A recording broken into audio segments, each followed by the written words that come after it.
Hello everyone. Welcome to the new daily current affairs analysis series from Veranda IAS. For cracking the UPSC exam, it is very important for us to understand, to map the current affairs with syllabus and also to connect with the static subjects. So we have come up with the solution, enabling each one of you with the right skills to be a masters in current affairs. So today we will start the current affairs from 2nd of May 2023. Moving on to the first current affair topic, that is melanistic tiger dies in Simlipal Tiger Reserve. So what is this topic all about? A rare melanistic tiger was found dead in the core area of Simlipal Tiger Reserve area. So friends, do you know in which state the Simlipal Tiger Reserve is? Yes, you have said it correct. It is in Odisha. So what was the reason for the death of this tiger? So it is said to be an infighting among male tigers as per the Forest and Environmental Development Department. So in such kind of circumstances, you should understand that a team of National Tiger Conservation Authority or NTCA, they will be the first one to have an investigation. Not only that, in the year 2007, this Simlipal Tiger Reserve first reported melanistic tigers. And as per the 2016 tiger census, 6 such tigers are there in the reserve. Now, everyone will be having a doubt in your mind. What is this melanistic tigers? Yes, so this melanistic tigers are the black kind of a tigers. So you can see in this image a kind of a tiger with the large or thick black stripes on their body, right? So these kind of tigers with broad black stripes which are much more thicker than the normal ones are called as melanistic tigers. So this Simlipal Tiger Reserve is the only tiger habitat in the world with such kind of a melanistic tigers. Interesting, right? So you should clearly understand that such kind of a black tigers are not a different species or a geographical subspecies or anything like that. It is just only a different color variant of the tiger. Then, even then, everyone will be having a doubt in your mind. Why is it so? It is because of the genetic mutation or the gene mutation which is happening. That is, these kind of abnormally dark or black coated tigers, they are called as pseudo-melanistic or false colored kind of a tiger. Because generally we'll see the tigers, we have an image of tigers in our mind. Some of you might have seen tigers really also. So there some kind of a gene mutation happens and this kind of stripes will get more thickened, and that is why we call them as melanistic tigers. So if you take any tigers from Simlipal Tiger Reserve, we can see that it will carry a mutant gene of almost 60%, which is really interesting to know. Now, if you may ask me, what are the factors for this black colors, or what are the factors for the gene mutation? The main important factor is the geographic isolation. Yes, geographic isolation. That means these kind of tigers will be staying together. They will be mating with each other for generations and generations, and this will in turn give rise to gene mutations. Not only that, we often know that even within short period of time, such kind of an isolation and also this kind of inbred population, that is population which are mating with respect to each other, are very much prone to or very much subjected to extinction. So these are some of the dangerous things with respect to the isolated and inbred populations. Now let us see some important facts with respect to Simlipal Tiger Reserve. So as we already said, where it is located to the northern part of Odisha's Mayurbhanj district. That is, it is coming towards the eastern end of the Eastern Ghats.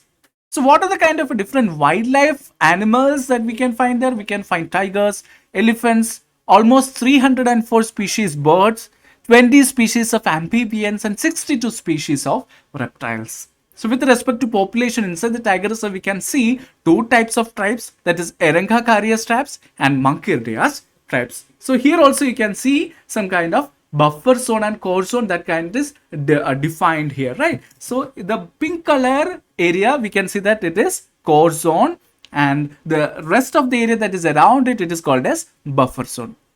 So we should clearly understand what is a core zone and what is a buffer zone. So the core zone is basically nothing but an important area where the conservation of wildlife and natural resources is strictly protected by the forest department, and we can only see very minimum human activities that is happening in the core zone also. Whereas in buffer zone, It is that area that surrounds or adjoins the core areas, like that we can see here, that is around the core zone. We can see this is the buffer zone, right? So adjoining the core area, there is some kind of an areas where nature is conserved alongside compatible human uses of the land or water. So such kind of an area is called as a buffer zone or core zone. And this incident of the death of the melanistic tiger happened in the core zone. So since it is directly given in the news as the death happened in the core zone, we should definitely understand what is the difference between core zone and buffer zone. Okay, please keep a note of it. Now, let us discuss more about Simlipal Tiger Reserve. So in the year 1956, we can see that Simlipal Tiger Reserve was formally designated as a Tiger Reserve, and in the year 1973, it is brought under the Project Tiger. So in the very next slide, we will be discussing about what is the Project Tiger and associated facts. Not only that, it is also declared as a Biosphere Reserve by the Government of India in June 1994. And also it is a part of the UNESCO World Network of Biosphere Reserve since 2009. So here you should understand that this area is a part of the Simlipal Kuldiha Hadgat Elephant Reserve, popularly known as the Mayurbhanj Elephant Reserve, and which is having 3 protected areas inside. That is, one is Simlipal Tiger Reserve, about which we are learning, then about Hadagat Wildlife Sanctuary, and also about the Kuldiha Wildlife Sanctuary. Okay. So now let us discuss what are some other major protected areas that is there in Odisha, because we are discussing about the state of Odisha, right? So everyone might have learned or heard about some kind of important national parks and all. Let us see one by one, just for your information. Please make a note of it. Vidarkandika National Park, Badrama Wildlife Sanctuary, Chilka Wildlife Sanctuary, Hadgad Wildlife Sanctuary, Baisipalli Wildlife Sanctuary, Kottagat Wildlife Sanctuary, Nandankanan Wildlife Sanctuary, Lakhadi Valley Wildlife Sanctuary, then Gahirmata or Marine Wildlife Sanctuary. So these are the different major protected areas that is there in Odisha. So as we discussed, any kind of such circumstances is being investigated by National Tiger Conservation Authority. We already discussed that, right? So now let us see what is this National Tiger Conservation Authority. So we can see that it is a statutory body that is coming under the Ministry of Environment, Forest and Climate Change. So this is very, very important, dear friends. That is, whenever you come across any kind of a body or an authority, you should definitely understand whether it is a kind of an executive body, whether it is a statutory body, or whether it is a kind of a constitutional body, or if it is a statutory body, or if it is a kind of an authoritative body, under which ministry it is going to come. Okay, so this kind of an information is very, very critical for our examination, because in statement-wise questions and also in MCQs, we have had previous instances of such kind of a questions. Okay, so please make a note of it. Then we can see that in 2005, the National Tiger Conservation Authority was established as per the recommendation of the Tiger Task Force. And also it was constituted under enabling provisions of the Wildlife Protection Act of 1972, which was amended in 2006. And what was its major objective? It was being done for strengthening the tiger conservation as per the powers and functions that is assigned to it. Now, let us discuss some of the most important points that you may not be knowing every time. That is, NTCA, or the National Tiger Conservation Authority, provides statutory authority to Project Tiger. That is, if Project Tiger is coming up with a kind of an initiative, there should be some legal backing for its declarations. So who is giving that? It is given by the statutory body called as National Tiger Conservation Authority.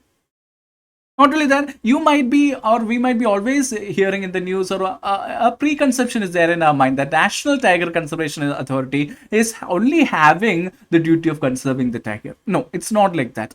So that is why we have added the last point, that is, it plays a very crucial role in the man-animal conflict, that is, in addressing the livelihood interests of the local people in areas surrounding the tiger reserve. So in recent times, we can see a lot of instances with respect to man-animal conflict coming in. So this is one such interesting fact that you should always have whenever this kind of a man-animal conflict happens between a tiger and a man. Who is going to take up the decisions, or who is going to address such circumstances? It is done by the National Tiger Conservation Authority. Then, as I already said, now comes the most important kind of a thing, that is Project Tiger. Yes, those who are following the current affairs, or definitely we might have heard about this Project Tiger, because it was very much recently in the news also. So what is Project Tiger?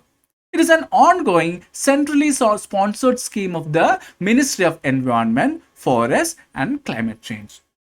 Not only that, it provides central assistance to the states with a tiger population for their conservation in designated tiger reserves. So there will be a kind of a lot of expenses that have to be incurred, a lot of decisions have to be made, a lot of SOPs have to be created, standard operating procedures. So who is going to provide this assistance? So this project which have been designated, that is Project Tiger, will be assisting the states in the tiger conservation. So now let me disclose you a very recent kind of current affairs that was there in the news with respect to Project Tiger. What was it? Those who are reading the newspaper will definitely might have got it. That is, recently in the 9th of April, we can see Prime Minister Modi released the latest tiger census data that is based on 2022. So as per this 2022 census data, we can see that there are about 3,167 tigers, marking the 50 years completion of the Project Tiger. So we can see that there have been 50 years since we started the Project Tiger, from a very much like a vulnerable point of extinction of tigers. From there, we can see significant rise in the percentage increase with respect to the tiger counts in our country. So another factual point for your kind information, what is that state with the highest number of tigers as per the new census? It is Madhya Pradesh. Okay, so please have a note of that also. Now let us discuss about the International Big Cat Alliance. Why we are talking about International Big Cat Alliance? Because Prime Minister Modi, while he was giving out the 2022 census in the Bandipur Tiger National Reserve, we can see that he also launched the International Big Cat Alliance. So what is it? It is a mega global alliance for the conservation of 7 big cats, that is tiger, lion, leopard, snow leopard, cheetah, jaguar and puma. So we can see that puma is not there in our country yet, but we can see that all other cats species are there because cheetah was recently moved into India. So what was the aim of this International Big Cat Alliance? It is a great initiative taken by India. It aims to reach out to about 97 range countries covering their natural habitats of 7 cats, and there is a guaranteed funding of 800 crores rupees that is being provided.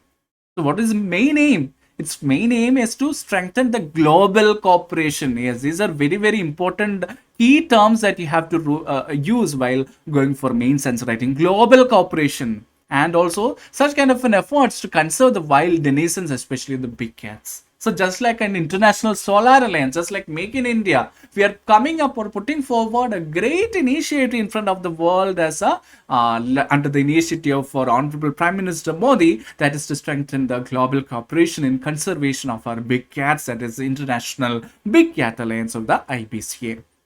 So its another aim was to secure some of the most important natural ecosystems on Earth by how? By conserving our big cats through this program. Okay, is it clear?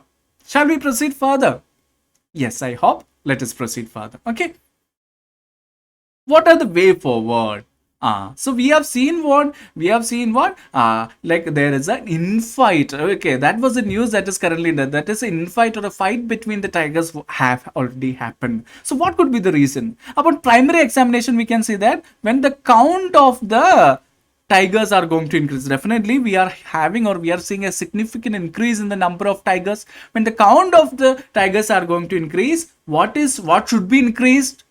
Their territorial space should be also increased, but we can see that there is not much significant increase with respect to their territorial space. That is, the count of the tigers are increasing, there is not much territorial space or migration which is happening between, or a connection happening between the different people. So this is another different instances in which the government should actually give their focus. The government should focus on increasing the territorial space of the big cats. Okay. Yes.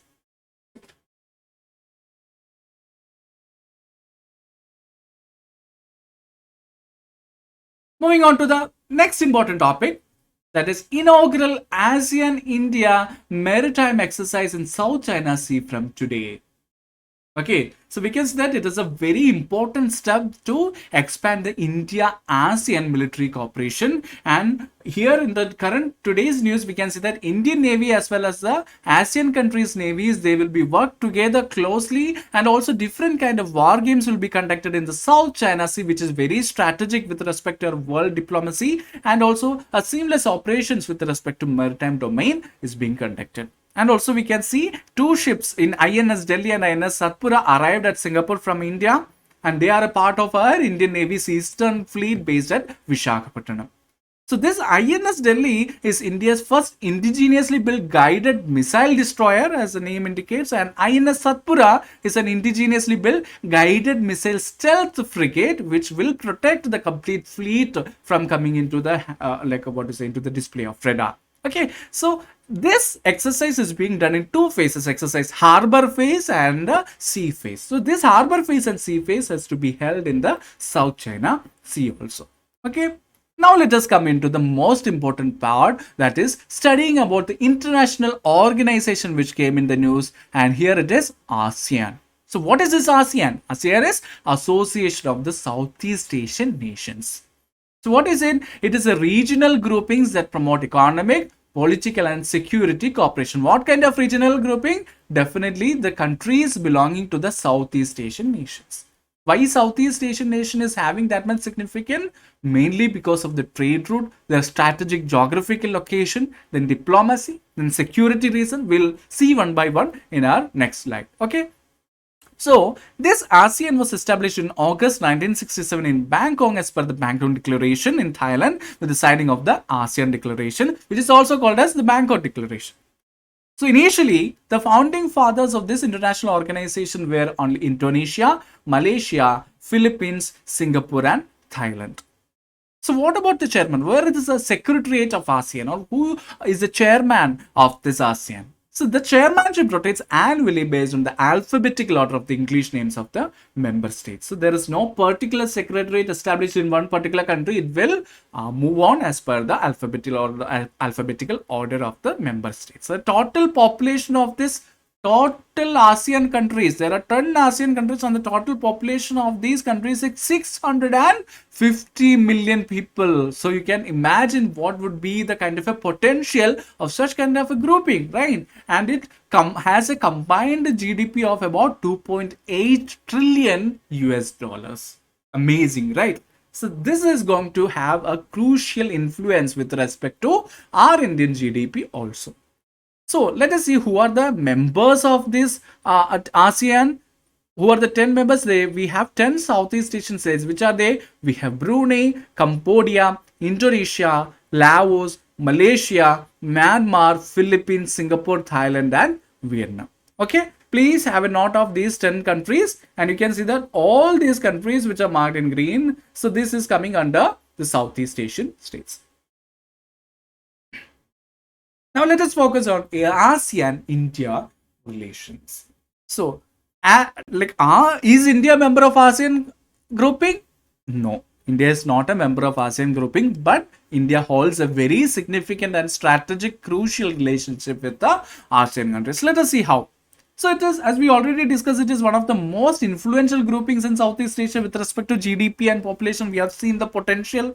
So India, as well as several other countries, including that of the US, China, Japan and Australia, they are its dialogue partners because they understood the potential of this grouping and they are very much associated with them. And India and ASEAN aim to establish a rules-based security architecture in contrast to some China's aggressive policies. So that is another big episode that we can talk about, that is about the China's aggressive policies that they practice in the South China Sea. So we don't want to have such kind of a very aggressive policies with respect to South China. We want to have a very friendly diplomacy with mutual benefits. Okay, so here we have come up with a different kind of free trade agreements, and thus we have come up for a mutual cooperation. And let us see what are the different areas of a cooperation. Mainly with respect to economic cooperation, we can see what ASEAN countries, for the ASEAN countries, India is the fourth largest trading partner. That is, India's fourth largest trading partners are the ASEAN countries, and because of that, India also signed a free trade agreement. So what is a free trade agreement? So it is a kind of an agreement that we sign between the countries, with which all the kind of a complex obligations and all the kind of a complex complexities with respect to taxations or imports and exports will be removed if we sign the free trade agreement. But it will be also having some norms, like these countries who are involving in the free trade agreement, they will have to follow certain norms by the WTO. That is another episode. We'll be discussing that further. So, India signed a free trade agreement in goods in 2019 and a free trade agreement in services and investments in 2014 with all the ASEAN countries. And which are the main trading ties with among these ASEAN countries? They are Indonesia, Singapore, Malaysia, Vietnam, and Thailand. Not only that, India has also signed another agreement called as a Comprehensive Economic Cooperation Agreement, which resulted in a high spike of investments and as well as a concessional trades with respect to tariffs with respect to this ASEAN countries also. Okay, yes.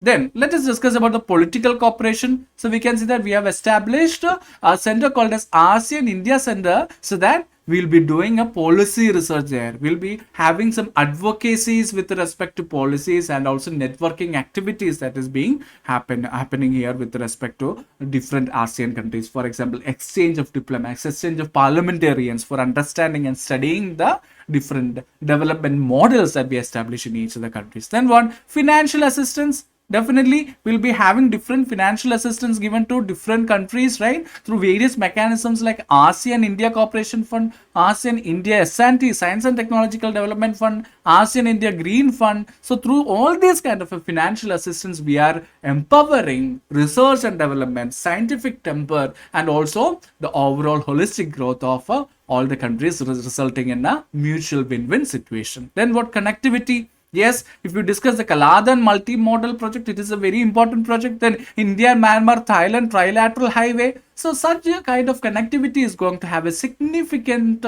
impact with respect to economy and also transportation with respect to different countries. Then socio-cultural cooperations.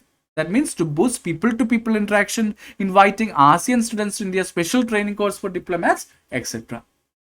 Then comes the defense cooperation. So we are coming, or we are discussing this topic because of the mainly the ASEAN India maritime exercise which is going on right now. Then watershed military exercise which was held previously in 2016.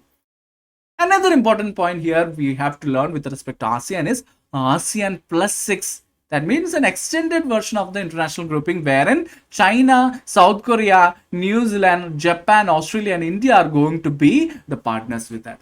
So we can see that just like how India got into the Shanghai Cooperation Organization, just like through this extended model, slowly we will be paving a way forward for coming into the ASEAN grouping directly itself. Okay, so this ASEAN plus 6 is a kind of an indirect methodologies or a pathway through which we will be able to find a place inside the ASEAN grouping itself. Then what is the significance of ASEAN? Definitely, we will be able to maintain a good diplomacy that is needed for economy and security reasons.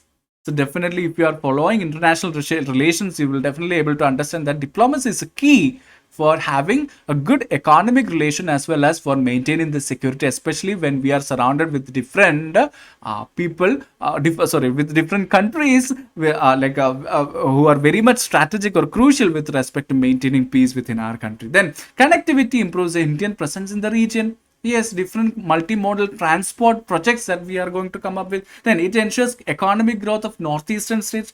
So there is a general kind of an advocacy that northeastern states are lacking in development because of the lack of connectivity, because of the terrains and the geographical areas and all. So here with the kind of association with respect to improved connectivity, definitely economy is going to increase, and in turn what is going to increase a good prosperity is going to come up with the northeastern state. A counter to China's presence. We can see that due to this aggressive expansionism of China, a lot of places are being illegally being occupied by the China. So such kind of news we can see across all over. Like they are always making countries in debt trap. So such kind of things which we can see here. So here what we are doing, we are doing or creating a counterbalance towards the illegal occupation of the Chinas and the debt trap created by the China. Then to counter insurgencies that is happening to northeast, to combat terrorism, and also to fight against the tax evasions that is happening in the international trade also. So these are some of the important points associated.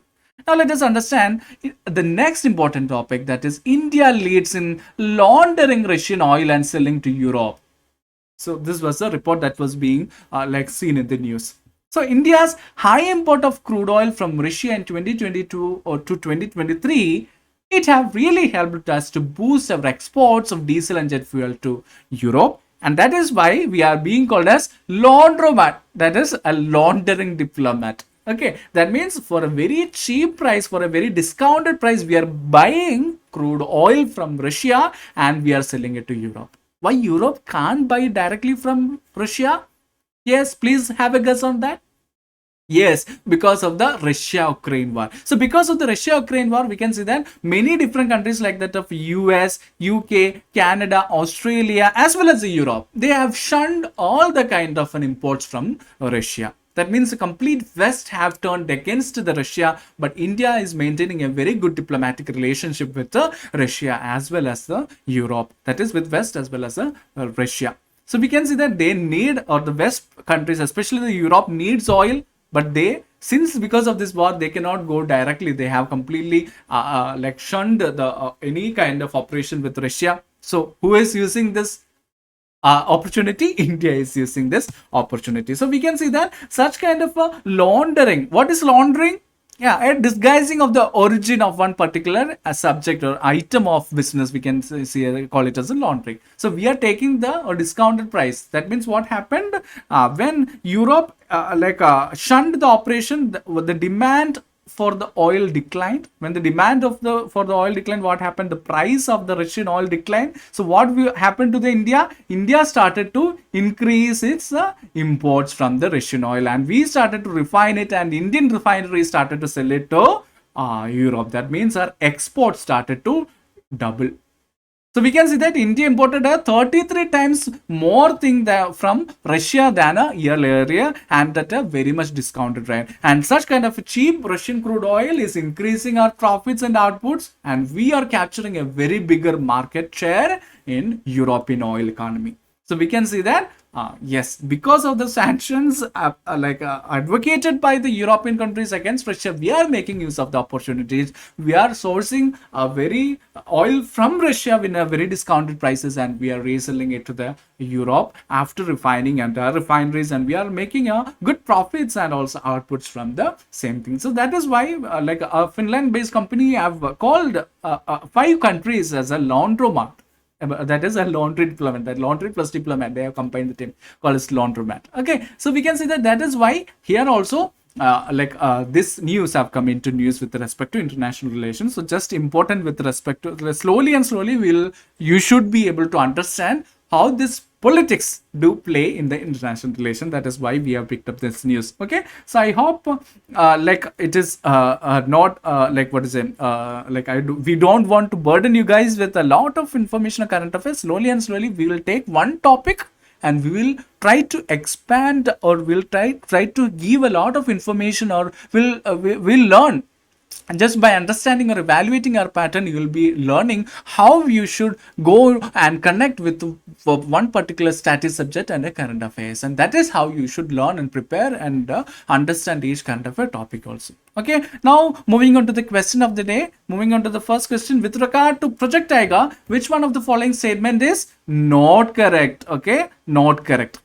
Let us see the options. Option A, it was launched in the year 1923 in India. The objective of the project is to preserve the habitats and tigers therein as natural heritage. The project emphasized to ensure viable population of tigers in India. There are no tiger reserves in northeastern part of India. So we can see that the last point is very, very extreme. And let us see what is the answer. So we can see that the statement which is not correct, as you said, that is true. That is option D is the statement which is not correct, because A, B and C statements we have already seen it. There are no tiger reserves in northeastern part of India, which is a very extreme kind of a statement. And let us see what are the facts associated. So we can see that there are 8 Project Tiger reserves in the northeastern states, including that of Assam, Arunachal Pradesh and Mizoram.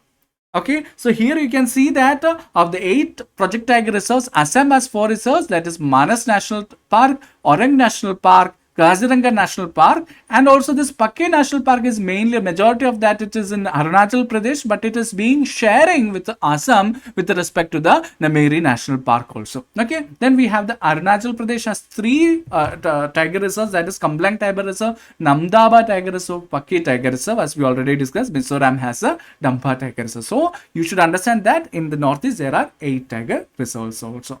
Okay, now let us move on to the next question. Which of the following statements is or are true about ASEAN, Association of Southeast Asian Nations? First statement, ASEAN was established in 1967 with the signing of Bangkok Declaration by 5 founding members, namely Indonesia, Malaysia, Philippines, Singapore and Thailand.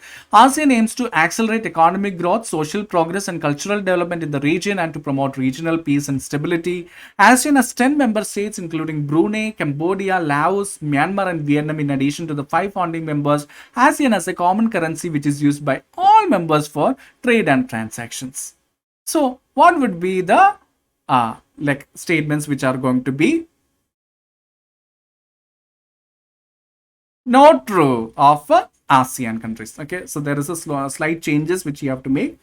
Which of the following statements are not true about ASEAN nations? Okay, yes, please make a note of it. Okay, which of the following statements are not true about ASEAN?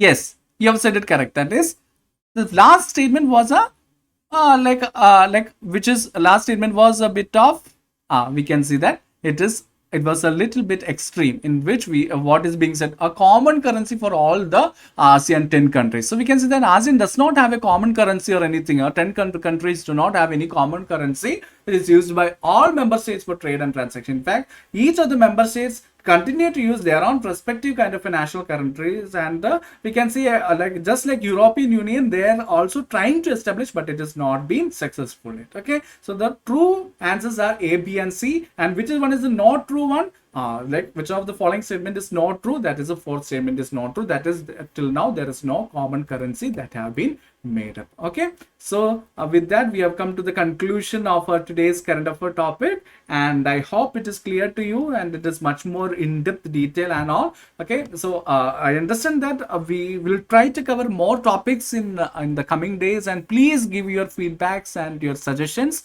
Then only we will be able to definitely improve, because we don't want to burden you with each of the content, because every day we'll be having some redundant topics. So each of the days we'll be giving some detailed information or detailed in-depth analysis with respect to one particular topics. Okay, so all the wishes to you guys. Study very well.